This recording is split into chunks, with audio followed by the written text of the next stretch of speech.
Ներկայացրեք առաջարկություններ, թե դուք ինչ նախագծեր, ինչ պրոյեկտներ ունեք։ Դրանից հետո էքսպերտային հանձնաժողովը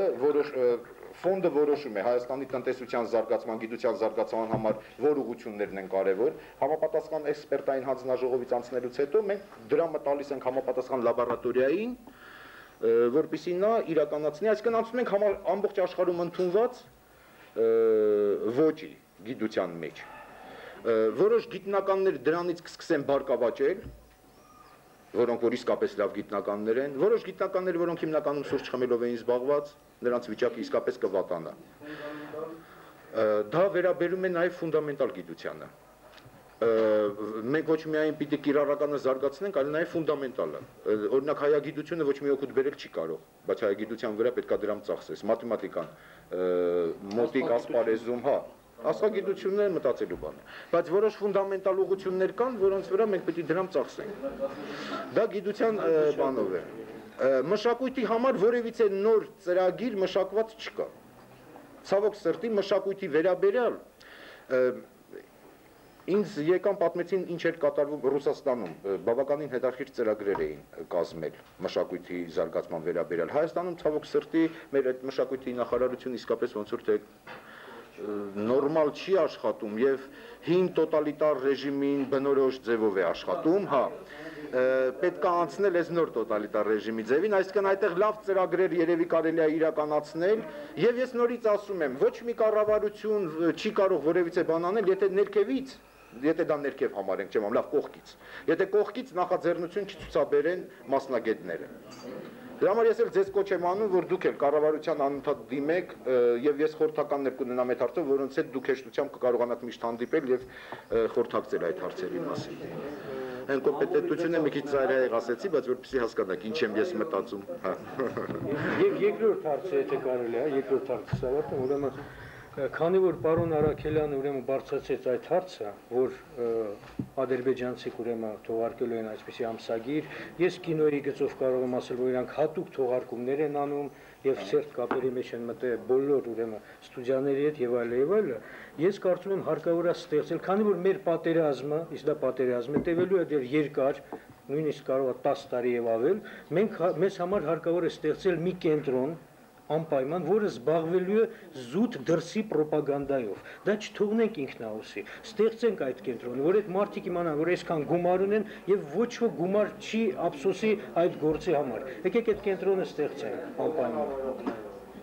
Այո, հովանավորողներ կգտնվեն։ Եկեք ցենց անենք, կառավարության համար բավականին դժվար է։ Դուք ստեղծեք, դու նախաձեռնություն ունես։ Վերցրու, խումբ ստեղծի, եկեք միասին կխորհրդակցենք, տեսնենք ինչ ծրագիր եք առաջարկում, տեսնենք ինչ ֆինանսավորում է դրա համար, բայց ինչ կա այդտեղ։ Բայց եթե ես ին վրա վերցնեմ, ես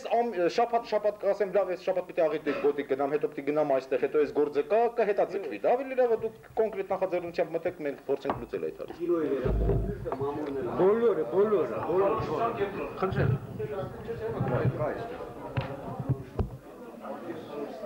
Այստեղ ամենամեծ պրոբլեմն է պետք է որոշել ինչ քարոզել, հա։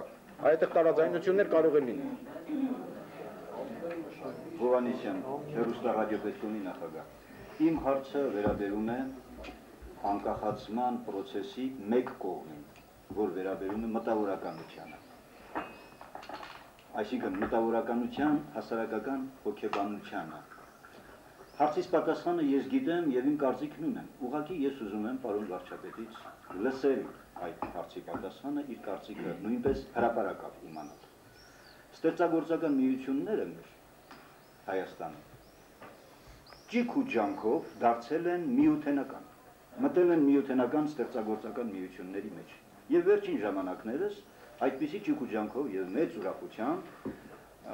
միության թատերական աշխատողների մեջ մտավ Հայաստանի թատերական աշխատողների միությունը եւ շատ ուրախ հանձնեցին տոմսեր։ Ես ստացա այդ կարմիր տոմսը եւ ինձ զգացի վիրավորված։ Ասացի անկախության գործընթացին խանգարում եք։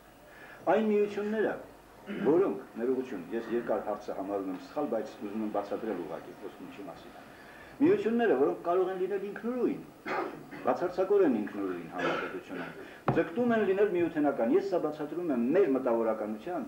սխալ վերաբերմունքով կամ անկախության գաղափարը չըմբռնելով։ Ես ուզում եմ իմանալ պարոն վարչապետի կարծիքը։ Արդյոք սա անկախությանը հարվածող շարժում չէ, արդյոք լինել ամեն գնով միութենական ստեղծագործական միության մեջ։ Ես գիտեմ, որ այդտեղ շահում են որոշ մարդիկ, անձնական շահեր այդտեղ անպայման կան, ոչ թե միության շարքային անդամի շահ։ Ես ուզում եմ իմանալ պարոն վարչապետի կարծիքը, իմ կարծիքը ես արդեն հայտնեցի, ուղղակի ուզում հրապարակալ լսել այն, որովհետև ես ուրիշ միության անդամ եմ, թատերական աշխարհում։ Գիտեք ինչ է, այս հարցերում երկու ծայրահեղ միտում եմ ես տեսնում, երկուսին էլ համաձայն չեմ։ Մի միտումը հետևյալն է, որ մենք խորհրդային միությունից դուրս ենք գալիս, օրինակ կարծեմ Armenpress-ում էլ դա չէ, որ մենք 10-ի հետ գործ չունենք, մենք սրա հետ գործ չունենք, մենք մենակ ենք, մենք հպարտ ենք, մենք ոչ մեկի հետ գործ չունենք։ Դա անհետեթություն է, անգրագիտություն է, որովհետև ինֆորմացիոն ծառայությունները աշխարհի բոլոր ծառայությունների հետ պիտի կապված լինեն։ 10-ի ղեկավարը զանգում էր, ասում էր լավ, այդ մարդիկ ինչ են ուզում, մի հատ պայմանագիր կանքենք իրար հետ, ասում աշխարհի բոլոր գործակալությունների հետ պայմանագիր ունենք, բացի Հայաստանից։ Ես ստեղծագործական Չէ, ես ընդհանուր միտումն եմ ասում։ Դա մի ծայրահեղություն, որը անընդունելի է եւ դա անգրագիտություն է։ Մյուս ծայրահեղությունը, որ եթե միութենական ինչ-որ մի հատ հիմնարկությունում օրեկան 1.5 կիլո միս են տալիս, ես էլ դժգոհ եմ մեր իշխանություններից, համ այդ դժգոհությունս եւ այն օգուտս արտահայտեմ մտնեմ նրա մեջ։ Դա էլ մյուս ծայրահեղությունն է։ Արանքում ես գտնում եմ բոլոր հասարակական այդ կազմակերպությունները, ստեղծագործական միությունները պետք է պայմանագրեր կնքեն, համապատասխան ստեղծագործական միությունների հետ։ Պետքա ֆեդերատիվ հիմքի վրա պետքա կարողանան լավ հարաբերություններ ստեղծել։ Եվ շատ սխալ կլինի, եթե մենք այդ լավ հարաբերությունները մեր կորցնենք։ Մենք պետք է բոլոր հանրապետությունների հետ էլ, Ռուսաստանի հետ էլ, Վրաստանի հետ էլ, այդ մեր հարաբերությունները պահենք մեր ինքնուրույնությունը պահելով։ Միշտ ծայրահեղությունները վատ են, արանքում միշտ մի հատ լավ ճանապարհ կգտնվի, որը որ կարելի է գնալ։ Դա եմ կարծիքը։ Ճիշտ ասած, չգիտեմ թատերական գործիչների միության ճիխ ու ջանքերի մասին, բայց պետք է ենթակա չլինի, բայց կապերն եք չի կտրի։ Ինչ որ ձևով պայմանագրային ինչ որ կապերով ես կներեք չեմ իմանում։ Միությունն է հիմա, հիմա ես ուզում եի ասել, Կինոյի միությունն է։ Ես ձեզ ասեմ, որ նայեք, օրինակ արտաքին տնտեսական հարաբերությունների հարցում մեր արտաքին տնտեսական հարաբերությունների նախարարությունը մոտ 2 ամիս բանակցություններ էր վարում Կատուշևի հետ, միութենական մինիստրի հետ, վերջում մենք կնքեցինք պայմանագիր։ Մեր արտաքին տնտեսական հարաբերությունների նախարարությունը եւ միութենական։ Ըստ այդ պայմանագրի մենք իրանց նկատմամբ ունենք պարտավորություններ, իրանք մեր նկատմամբ, բայց այդ լիցենզիաները մեր ձեռն կան։ Ես երբ որ խոսում եի Կրիչկովի հետ իր մոտ էի, ես նույնիսկ իրան առաջարկում եի եւ ինքը համաձայնվում էր, ասում էր պայմանագիր կնքենք միութենական KGB-ի եւ Հայաստանի KGB-ի մեջ, ոչ թե սա մեջը լինի, այլ լինի երկու ծառայություններ, որոնք իրար հետ ինֆորմացիա են փոխանակում այս ձևի, ով որ անցնում է, դա համարվում է արդեն թշնամական ակցիա դիմացինի նկատմամբ։ Նույն բանը փորձում է հիմա Ռուսաստանը միության հետ անել KGB-ում։ Եվ տենց ցանկացած մինիստրությունով անկախությունը ես այդպես եմ հասկանում, որ բոլոր նախարարությունները, բոլոր ասպարեզներում մենք անցնում ենք պայմանագրային իրավիճակի։ Ես այդպես եմ պատկերացնում։ Ես սկսեցի հիմա վերջացնեմ, ուրեմն ես չգիտեմ թատերական գործիչների միությունը ինչքան ճիգ ու ջանք է թափել միութենական իրենց գործընկերների հետ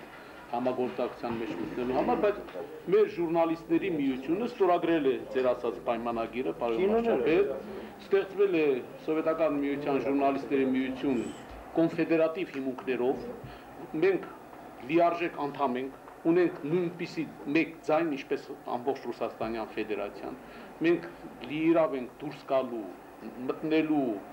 ենթարկվելու որոշումներին, չենթարկվելու որոշումներին,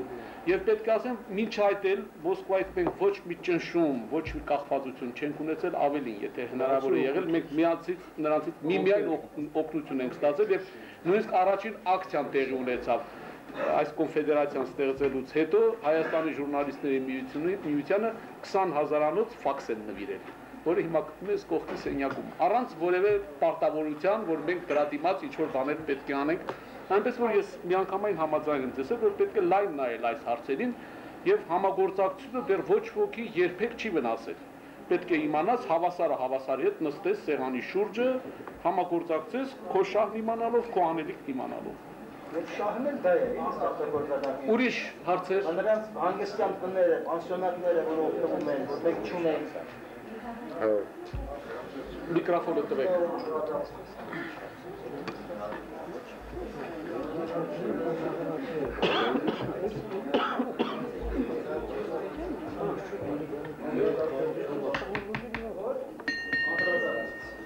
Խմբագիր։ Պարոն վարչապետ,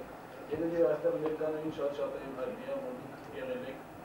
ՀՇԻ գաղափարախոսը եւ վերջին ժամանակներս նկատվում է, որ ՀՇԻ-ում աշխատանքներ են տարվում ձեզ հեռացնելու ՀՇԻ կազմից, այդ թվում նաեւ մի քանի ընկերների Դավիթ Վարդանյան, Աշոտ Մանուկյան եւ այլն, Սաբոյան եւ այլն, ձեզ այդ անունները ինձ հետաքրքրում է այդ հարցը, թե դուք եք հրաժարվել ձեր գաղափարախոսությունից, թե ՀՇԻ վարչությունը իր գաղափարախոսությունից։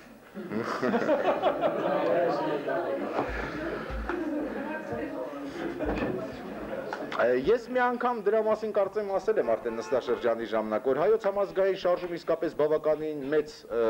շարժում էր, որի մեջ ներգրաված էին տարբեր խավեր, տարբեր մտածողության տեր մարդիկ, բայց որոնք համախմբված էին ընդհանուր մի պորտկումի մեջ, ընդհանուր մի գաղափարների շուրջը։ Վերջ-վերջով ամեն մի շարժում երևի դա տրամաբանական անհրաժեշտություն է, դառնում է կուսակցություն, կուսակցական մի բան։ Ամեն մի կուսակցության մեջ լինում է Լենին Ստալին, Ստալին Տրոցկի, Կիրովի սպանություն, եւ դա գիտեք ինչ է, դա ստանդարտ մտածողություն է։ Ինձ համար կուսակցական պատկանելությունը երբեք նշանակություն չունի։ Եթե կոմունիստական կուսակցությունը կամ դաշնակցությունը իրականացնեն այն գաղափարները, որոնք ես համարում եմ ճիշտ, ինձ համար իրանց եւ մեկ ուրիշ կուսակցության մեջ ես տարբերություն չեմ դնում։ Ես որևիցե կուսակցության ես չեմ համարում ինձ պատկանող, ես ինձ համարում եմ հայ, որը ունի իր մտածողությունը։ Եվ ես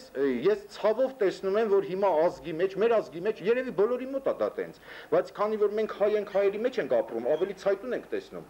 որ մարդիկ դառնում են կուսակցության անդամ եւ մյուս հային արդեն վերաբերվում են մեր դուք մտածում եք այդ ՀՇ-ի մարդիկ այդ գաղափարախոսությունից գաղափար ունեն։ Դուք մտածում եք կոմունիստական կուսակցության անդամները կոմունիստական կուսակցության գաղափարախոսության մասին գաղափար ունեն։ Դրանք բոլորը գիտեք ինչ է, մեր Բաքում կային թույլ տղաներ, նրանք երազում էին ընդունվել ԿԳԲ, որպեսզի իրանց մեջքին ուժ լինի։ Միշտ թույլերը սիրում են համախմբվել, դառնալ ոհմակ։ Քաղաքակիրթ անունը ոհմակի կուսակցություն է։ Ես թույլ մարդ չեմ եւ ես երբեք անհրաժեշտություն չեմ զգացել ոհմակների մեջ լինել։ Ու ես գիտեմ, որ կան գաղափարներ, ինչ վերաբերում է հայոց համազգային շարժման գաղափարախոսությանը, ես մի անգամ առիթ արդեն ունեցել եմ ասելու, ես դա չեմ համարում գաղափարախոսություն։ Այնտեղ գրված են պարզ գաղափարական սկզբունքները հայոց համազգային շարժման, դրանք պարզ քաղաքական գաղափարներ են, որոնք ցանկացած ֆրանսիացի որ կարդար, կասեր սա տրիվիալ է, ինչու եք սա գրել։ Սա պարզ քաղաքական ճշմարտություն է, բայց մենք հայերս, քանի որ երկար ժամանակ պետություն չենք ունեցել եւ խորը զգացմունքային վիճակի մեջ էինք ընկել 15 թվից հետո, մեզ համար դա մի քիչ անսպասելի էր հնչում եւ դրա անունը մենք դրեցինք գաղափարախոսություն։ Իրականում դա քաղաքական լիգբեզ էր եւ դա ազգային գաղափարախոսություն իր մեջ չէր պարունակում, դա լիգբեզ էր քաղաքական գործիչների համար։ Օրինակ ասում են պահանջատիրությունը, քաղաքական, օրինակ պետությունը, պետության ղեկավարը չի կարող պահանջատիրության հիմքերի վրա լինել, որտեղ դա կործանարար կլինի մեր պետության համար, Հայաստանի համար, բայց դա չի նշանակում, որ ժողովրդի հասարակական կազմակերպությունները պահանջատեր պիտի չլինեն։ Նեծ որ հայոց համազգային շարժումը դա գաղափարական սկզբունքները դա լիգբեզ էր քաղաքական գործիչների համար, բայց կար երկրորդ փուլը, որը չիրականացվեց։ Հայոց համազգային շարժումը, երբ որ մենք ստեղծում ենք, երբ որ ես այդ գաղափարախոսությունը գրում էի, ըստ որում երկար մտածում էինք, ես գրում էի համազգային շարժում, այդ ժամանակի մաներն էր մեր տանը, Ռաֆայել Իշխանյանն ասեց հայոց գրենք, հայոց համազգային շարժում, այդ հայոց ինքը մտցրեց այդտեղ, ու մենք երազում էինք, որ դա մի շարժում կլինի, որի մեջ կներգրավեն բոլոր կուսակցությունները, ներկգրավի աշխարհի ողջ հայությունը, որպեսզի մենք կարողանանք, բայց վերջիվերջով դա նեղացավ, դառավ մի հատ վարչություն։ Բայց խնդիրը մնաց։ Դեռ խնդիրը մնաց այդ ազգային գաղափարախոսության խնդիրը մնաց այդ կազմակերպության ստեղծելու, այդ կառույցների ստեղծելու, որ մենք ամբողջ աշխարհի հայությունով, որտեղ այդ դեպքում մեր ուժը տասնապատիկ է դառնում։ Մենք կարող ենք իրար հակասող բաներ ասել, բայց մենք պետք է տանենք նույն քաղաքականությունը։ Նույն քաղաքականությունը տանելու ժամանակ ժողովրդի տարբեր մասնիկներ կարող է իրականացնեն տարբեր խնդիրներ, որոնք դրսից Երևան հակասական։ Բայց մենք պետք է միասնական կարողանանք այդ բանը անել։ Եվ դա է մեր ազգային նպատակը։ Մեր ազգային նպատակը ինչ որ մի կուսակցությունը մյուսին խփի եւ ինքը դառնա ամենասիրուն կուսակցությունը։ Մեր նպատակն այն է, որ այդ բոլոր բազմազանություններով հետ միասին այդ փունջը ստեղծվի։ Եվ բացահայտ եւ գաղտնի համագործակցությամբ մենք կարողանանք մենք շատ մեծ ուժ ունենք մեր մեջ։ Եվ հիմա նվնվան մի հատ ինչ որ բան ենք դարել, ազգ ենք դարել։ Նույնիսկ կողքից որ նայում եմ ես, այն մյուս հանրապետությունները ամենն է ինչ որ մի հատ խաղի մեջ է, ինչ որ բան է, մենք անընդհատ կամ սրան ենք նամակ գրում, կամ նրան ենք նամակ գրում, մեզ փրկեք, ինչ օգուտ այդ նամակներից են։ Ինչքան շատ նամակ են գրում, այնքան շատ են մեզ խփում։ 15 թվից առաջ ամենաշատ հայը ամբողջ Եվրոպան ողողված էր հայկական տրամադրություններով։ Բոլոր հայերին, վայ, հայերի արդար խնդիրը 15 թվին 1.5 միլիոն կորցրեցինք։ Հիմա այդ ճանապարհով գնանք էլի կկորցնենք։ Այդ կամ չենք կորցնի, քիչ կկորցնենք, որտեղ քիչ ենք մնացել։ Չեմ իմանում, ձեր պատասխանից ես շեղվեցի մի քիչ միգուցե։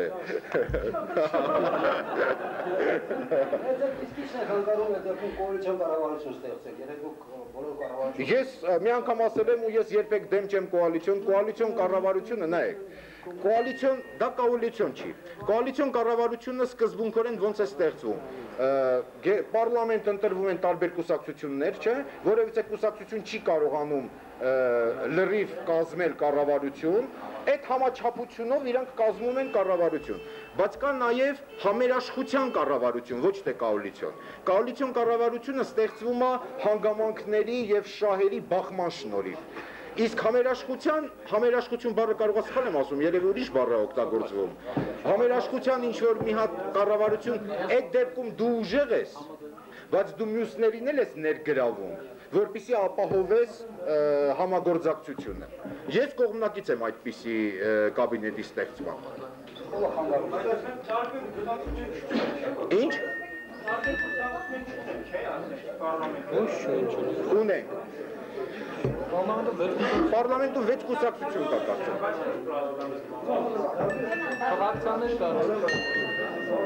Օրինակ ես ասեմ, մի րոպե։ Վերցնենք առևտրի մինիստր, կոմկուսին ասենք, դուք մեզ առաջարկեք տեխնացություններ, 2-3 տեխնացություն առաջարկեք, մենք ընտրենք, բայց մինիստրը առևտրի թող ձերը լինի։ Դուք չեք կարծում, որ կոմունիստական կուսակցությունը ամբողջ իր այնքան ուժ եռանդունի է, մեզ կանի, որ այդ առևտրի մինիստրությունը իդեալական աշխատի, դեռ Մոսկվայից էլ կաշխատի ապրանք ճարել բերել։ Եթե առողջապահության նախարարությունը մենք տանք դաշնակցությանը, դուք չեք կարծում, որ աշխարհում ինչ կան բժիշկ բան կա, իրանք կբերեն կլցնեն այստեղ, որ ապահովեն, որ առողջապահությունը ասեն, որ նայեք դաշնակցությունը սա է անում։ Ես կողմնակից եմ դրան։ Դա ճանապարհ է։ Ես չեմ որոշող այդ հարցերը, իմ լիազորությունները գերագույն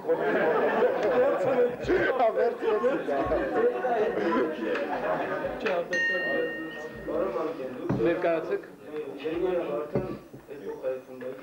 Դուք հեռանալով գայքի հարցի պատասխանից անհամենայնիվ մոտեցեք իմ հարցին։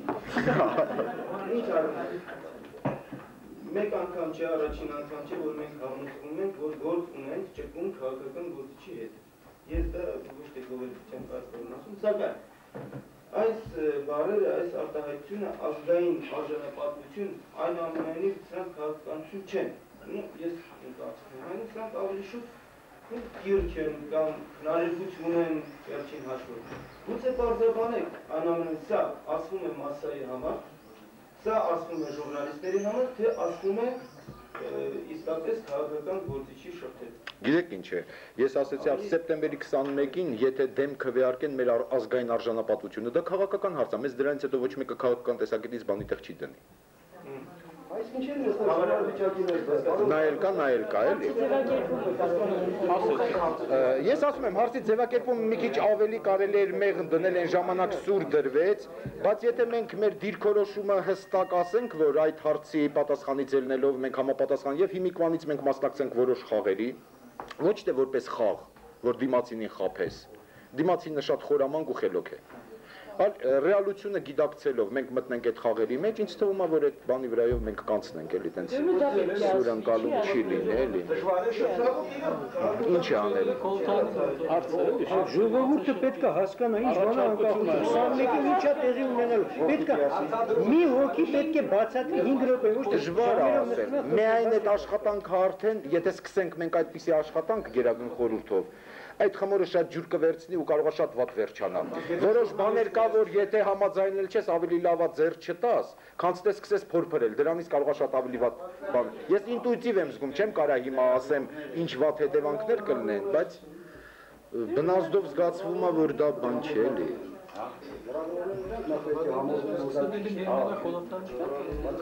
Ուրիշ հարց չկա։ Ով է հարց տալու։ Դուք մարդ, չէ՞։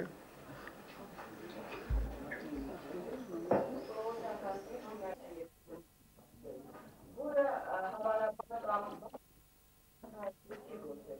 եւ ես առաջարկություն ունեմ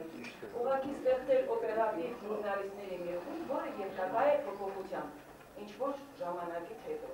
որը կարողանա եւ ճիշտ եւ լավ զուգականել եւ տեսականել։ Գիտեք ինչումն է բանը, երբ որ ես հոկտեմբեր ամսին ես պատահական հանդիպեցի Մարգարյանցի թղթերի մեջ սեղանին դրած էր, գրած էր, թե շաբաթվա որ ժամին ինքը ինչով է զբաղվում եւ ինձ դա շատ դուր եկավ, որ փաստորեն գրված է եւ ինքն էլ գիտի եւ բոլոր նախարարներն էլ գիտեն, թե որ ժամին ինքը ինչով է զբաղվում եւ ինչ հարցով է պետք դիմել։ Ես նստեցի շատ գեղեցիկ մի հատ այդպիսի բան կազմեցի եւ շաբաթ օրը ժամը 10-ից գրել էի, որ ամեն շաբաթ օրը ժամը 10-ին հանդիպում եմ մամուլի աշխատողներին, որպեսզի մենք միասին հավաքվենք ամեն շաբաթ օր։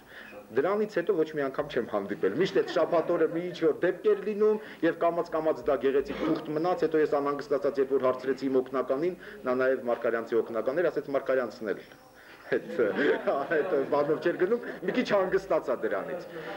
Բայց այդ անհրաժեշտությունը կա, գիտեք ինչի համար։ Ես թղթակիցների նկատմամբ շատ լավ եմ տրամադրված, որտեվ ես թերթ չեմ կարդում։ Ինձ ասում են, որ կառավարության դեմ այսինչն են գրել, քո դեմ այսինչն են գրել, դաշնակցությունը սա է գրել, փոխան սա է գրել, բան, ես ինքը ժամանակ չունեմ։ Ինձ բերում են թերթը, օգնականս բերում է, եթե կարևոր քաղաքական բաներ են ընդգծված ինչ որ բան, ես հասցնում եմ միայն դա կարդալ, եւ դրա համար իմ վերաբերմունքը թղթակիցների նկատմամբ շատ բարեկամական է, ես իրանց հոդվածների մասին չեմ կարդացել։ Եվ երբ որ ես մտածում էի իմ մոտ հավաքել ամեն շաբաթ օր, նպատակը ոչ թե այն էր, որ իրանց ցուցումներ տալ կենտկոմական թե ինչ է պետք գրել, այլ այնուամենայնիվ իմ մոտ հավաքվում է շատ ինֆորմացիա, եւ պաշտոնական ինֆորմացիա եւ գաղտնի ինֆորմացիա, անընդհատ ինֆորմացիա է հավաքվում։ Որոշ հոդվածներից, որոնց մասին ինձ պատմում են, ես չեմ կարդում, ես զգում եմ, որ թղթակիցները շատ անգամ ոչ թե դիդավորյալ են ինչ-որ մի բան գրում, այլ իրանք չեն կողմնորոշում, չեն իմանում ինչ է կատարվում։ Ես ուզում եի շաբաթ օրը ուղղակի տալ իրանց ինֆորմացիա, այդ ինֆորմացիայի ասել, որ այսինչ ինֆորմացիան կարելի է հրատարակել, իսկ այսինչ ինֆորմացիան չի կարելի, բայց դա իմացեք, որ դրա հիման վրա դատողություններ անեք։ Հետո դրանից հետո ոնց ուզում էր գրել, երևի դա պետք է վերականգնել այդ գրածը, եթե շաբաթը մեկ չէ, գոնե երկու շաբաթը մի անգամ պետք է հանդիպել, այնուամենայնիվ մեր մամուլը ոնց որ թե ուղղություն չունի, որ ուղղություն չունի, սկսում են իրար խփել։ Այդ ուղղությունը ոչ թե ինչ-որ մեկը պիտի ուղղություն տա, միասին հավաքվելով, միասին խնդիրները քննարկելով, մարդիկ կամա թե ակամա գալիս են նույն մտքերի, մեծ մասամբ։ Ինչ վերաբերում է մեր լրատվական կենտրոնին, այսինքն ես այստեղ ասեցի, գոնե երկու շաբաթը մեկ պետք է հանդիպել։ Լրատվական եւ ես դա կկազմակերպեմ։ Լրատվական կենտրոնը մեր իսկապես շատ վատ էր աշխատում, ես ձեզ ասեմ, այն գործողությունները, որ մենք անում ենք, շատ կարևոր է, որ ժողովուրդը վստահությամբ վերաբերվի կառավարությանը։ Ոչ թե նրա համար, որ ես եմ կառավարության նախագահան, այլ չէ, մենք այն ճանապարհով ենք գնում, որտեղ խոցելի շատ բաներ կան։ Եվ եթե վստահություն չլինի կառավարության նկատմամբ, ապա դժվար կլինի այդ ճանապարհով գնալ։ Իսկ որպեսզի վստահություն լինի, վստահություն ինչից է, եւ անձնական հարաբերություններով, ասենք այդ մարդուն հարգես կամ իրանց գործը, մենք նախարարությունները մեր մեծ գործ են անում, բացական գործերի մասին բամբասանք է գնում, բայց դրական գործի մասին ոչ մեկը չի իմանում։ Ոնց որ թե ամաչենք այդ դրա մասին խոսել։ Մեր լրատվական կենտրոնը չկարողացավ այդ դերը կատարել, ես հիմա նոր մասնագետ եմ ձեզնից վերցրել իմ մոտ լրատվական կենտրոն եւ հույսով եմ, որ ինքը կկարողանա ձեր հետ միասին աշխատելով Մանոյան։ Հա։ Վլադիմիր Մանոյան։ Հա, եւ ես ուզում եմ, որ ես նախարարություններին էլ կասեմ, որ բոլոր նախարարությունները պարտավոր են իրեն տեղյակ պահել, թե ինչ է կատարվում իրենց նախարարություններում, ինչ գործեր են արվում, եւ դա պետք է անընդհատ ժողովրդին ասվի ոչ թե ռեկլամելու համար, այլ որ ժողովուրդը տեսնի իրավիճակը նաեւ, թե ինչ դրական բան է կատարվում։ Պարոն վարչապետ, այդ դեպքում նպատակարար չէ, ունենալ պրես ատաշե, ոչ թե ասենք մամուլի կենտրոնի տնօրեն, որտեղ Դե հիմա համարենք, որ պրես ատաշե է, հիմա անունը թող ուրիշ տեղ։ Օտար բառեր խնդրում եմ մի օգտագործեք։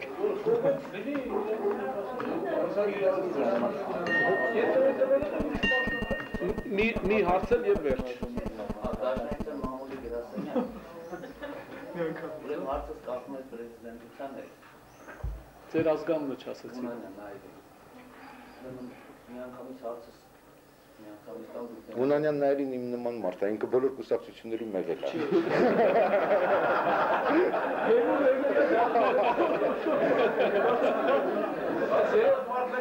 Հա, բայց գաղափարները միշտ նույնն են մնացել։ Հարցը դնել եք դե տեխնիկությունը պրեզիդենտի համար եւ երկրորդը ինչպեսին եք պատկերացնում այդ պրեզիդենտության օրենքը, որ դիժիտալ գերազանցող ներկայացնում, ասենք օրինակ Ամերիկայում օրենք կա, որ Ամերիկայում չծնված մանակ չի տա։ Ամերիկայի պրեզիդենտը, այ Հայաստանում ինչպեսին եք պատկերացնում։ Օրենքի մասին ես որևիցե տեղեկություններ տալ չեմ կարա, իմ կարծիքներն էլ ասել չեմ, պատկերացումն էլ, գիտեք ինչ է, այդտեղ կարելի է նստել երկար խոսել։ Ինչ վերաբերում է տեխնատության առաջարկության, ինձ չի թվում, որ մարդ իր տեխնատությունը իրավունք ունի առաջարկելու, իր տեխնատությունը պետք է առաջարկեն, եթե կան շահագրգռված կազմակերպություններ, խմբեր։ Բայց մարդը ինքը չի որոշելու իր համար այդ հարցը, եւ հիմա երևի դրա մասին խոսել իմաստ։ Միկրոֆոնը տվեք։ Միկրոֆոնը տվեք։ Էլ չի գնա։ Եկեք այստեղ հարց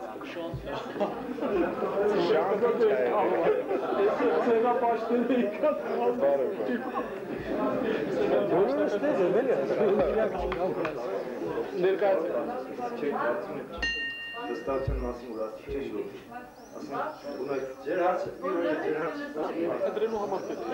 Շանթ հարցումն ծրագրում թերթ։ Ասում պարոն վարչապետ, որ դուք նոր ասեմ ժողովրդի վստահության հետ հարցում ասում։ Ունեք ձեր չի թվում, որ ներքին ազգային քաղաքականության սխալի հետևանք է, որ ղեկավարության կողմից ժողովրդի դերը ճիշտ չի վերաբար, ասենք, դա վերապահված էլի, ասենք ոնց որ երբեմն գերագնահատվում է, երբեմն թերագնահատվում, ու ժողովուրդը սկսում ասեմ դժգոհությունների ու այդ երկու պատիարանքում բանը, երբ որ նրա կարծիքը ընդհանրապես չեն հացնում, ասենք նա դժգոհումա սկսում է մեկուսանալ, անտարբեր դառնալ, ասենք եթե ղեկավարությունը ասում է ինչ է անտարբեր, չէ, ինքը պետք չի մնալ, արտահայտվեք հանրաքվեի մասին կամ մի բան, նրան թվում է թե ինքը պետք է որոշի տվյալ պետության քաղաքականությունը, ու նորից սկսում է ոնց որ ինքը ինչ-որ բաներ ասել, դժգոհել, պետք է տարաձայնությունների տեղի կա տալիս, էլի ասենք ինձ թվում է որ մի քիչ առաջ դուք ասիք չէ նախաձեռնության մասին։ Ինձ թվում է որ պետությունը ինքը երբ որ զիջում է նախաձեռնությունը, ինչ որ մեկը ամենայն դեպս պետք է վերցնի դա բնական օրենք է էլի, որից ինչ որ խուսափել հնարավոր չի։ Ու ինձ թվում է որ դա ազգային քաղաքականության, ներքին քաղաքականության սխալներից է էլի։ Դուք արդեն ելույթ եք ունեն, հարց ելույթ չեմ։ Չէ, ես Շանթ, ես ճիշտ ասած շատ լավ չհասկացա հարցը, բայց մոտավորապես, բայց նայեք ինչումն է բանը։ Ես երբեմն ինքս ինձ մեղադրում եմ, մտածում եմ, որ երևի սեպտեմբերին ես սխալ էի։ Պետք էր այնպես անել, որ ես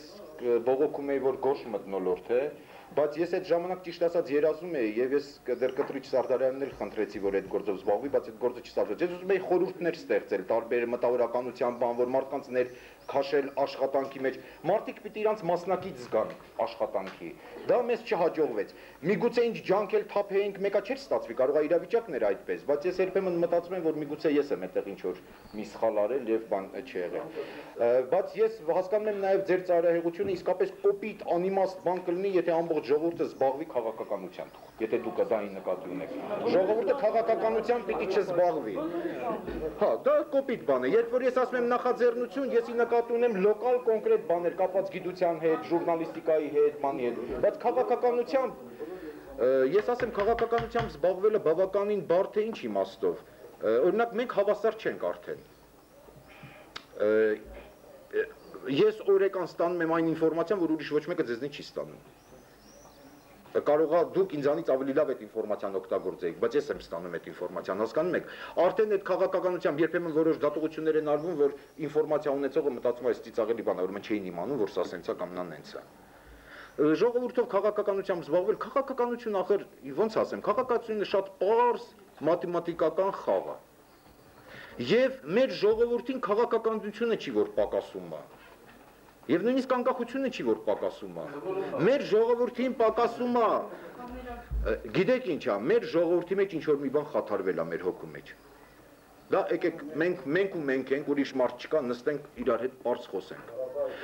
Ղարաբաղից առաջ ա եղել, դա եղել է 100 տարի առաջ, դա կոմունիստներն էլ չեն մեղավոր, դա եղել է 200 տարի առաջ։ Մենք կորցրել ենք մեր հոգու կորովը, մենք կորցրել ենք ինչ որ բաներ մենք կորցրել ենք։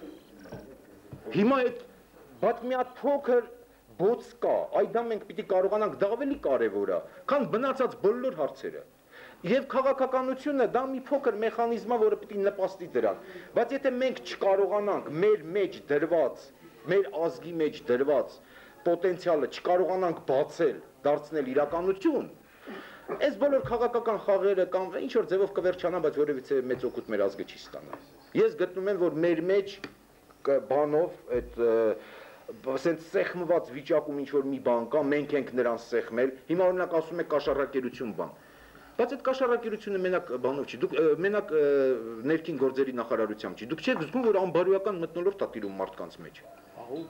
Այսինքն ինչ որ կարած պիտի պոկես։ Այսինքն մարդիկ ամոթ չեն զգում դրանից։ Եվ ինչ կամ էլ դու ուզում ես մեխանիզմ փոխի, ինչ կամ էլ ուզում ես այնտեղ Աշոտ Մանուչարյան, սուպեր Աշոտ Մանուչարյան դիր, որ արդարության համար պայքարի, մեկ է, դրա դեմ պայքարել չի լինի։ Ես դրա համար գտնում եմ, որ այդ ազգային գաղափարախոսությունը ի տարբերություն ՀՀՇ-ի գաղափարախոսության, որ ասում եմ դա քաղաքական լիգբեզ էր, ազգային գաղափարախոսությանը կարևորագույն էլեմենտը պիտի իր մեջ պարունակի ազգային բարոյականություն, նույնիսկ ֆաշիզմը, որը այդպիսի անբարոյականություն արեց մյուս ազգերի նկատմամբ, ինքը իր ներսում բարոյականություն ուներ։ Եվ ժողովրդին այդ ֆաշիզմի օրը Գերմանիայի ժողովուրդը շատ բարոյական էր։ Չեմ ամ դուք դրա վրա ուշադրություն դարձրել եք։ Շատ բարոյական էր ժողովուրդը ինքը իր մեջ։ Այդ բարոյականությունը մեր մոտ կորած է, խաթարված է, չկա այդ գաղափարախոսությունը։ Այդ բարոյականությունը պիտի լինի մեր մեջ, այդ բանը չկա։ Այդ ազգային միասնության գաղափարը։ Եվ ես ասում եմ նորից, այնուամենայնիվ մեր ազգի ճանապարհը, գիտեք ինչ է, ազգը համախմբվում է ընդհանուր թշնամի ունենալով։ Ասենք Թուրքին ասում ենք թշնամի համախմբվում ենք։ Հրյաները արաբներին ասենք թե թշնամի Իսրայելը ասում է ինչ որ ձևով համախմբվում է, չնայած հրյաների համար դա ֆիկտիվ խաղ է, իրանք ավելի մեծ խաղ ունեն։ Ինձ թվում է, որ մենք այս ռեգիոնում, որ գտնվում ենք այս տեղում, մենք շատ բան ունենք տալու մեր կողքի հարևաններին, եթե մենք արժանապատվությամբ վեհ ձևով մեզ պահենք, կարողանանք հզորանալ, ես չեմ վախենա ասել, որ նույնիսկ որպես ավակ եղբայր կարանք դուրս գանք մեզնից թվով շատ ավելի մեծ ազգերի համար։ Որտեվ իսկապես մեզ Աստված ինչ որ մի բոց է տվել, որ ուրիշ ազգերին չի տվել։ Իսկ մենք հանգցրել ենք դա, մարել ենք ու հիմա ուրիշ բաներ ենք փնտրում։ Այ գաղափարախոսություն ասելով ես դա նկատի ունեմ ազգային, այդ ուղղությամբ պիտի գնալ։ Իսկ այն պահանջատիրություն, ոչ պահանջատիրություն, դրանք պարզ մաթեմատիկական խաղեր են, որոնք ցանկացած կառավարություն, դուք մտածում եք դաշնակցությունը, եթե հիմա կառավարությունը դաշնակցություն լինի, նույն բանը չի անելու։ Կաշխատի Թուրքիայի հետ էլ հարաբերություններ պարզ չի լավ, դրանք պարզ քաղաքական խաղեր են, դրանք դա բան է։ Դա մասնագետներ կլինեն այդ գործով կզբաղվեն, բայց այն մյուս գործը, որը վերաբերում է մեզ բոլորիս, այդ գործով մարդ չի զբաղվում, ցավոք սրտի։ Բայց լավ, երևի վերջացնենք, ասենց մենք կարող ենք անընդհատ խոսել։ Հա, իսկ ինչ վերաբերում է բանին, որ ես թուղթը վերցնեմ, ես վաղը մեկնում եմ Ֆրանսիա, ամսի 11-ին կվերադառնամ։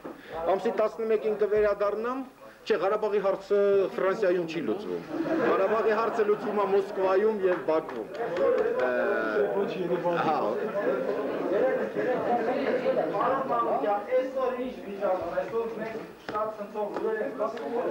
Այսօր չէ, այսօր սենց էր, ուրեմն փաստորեն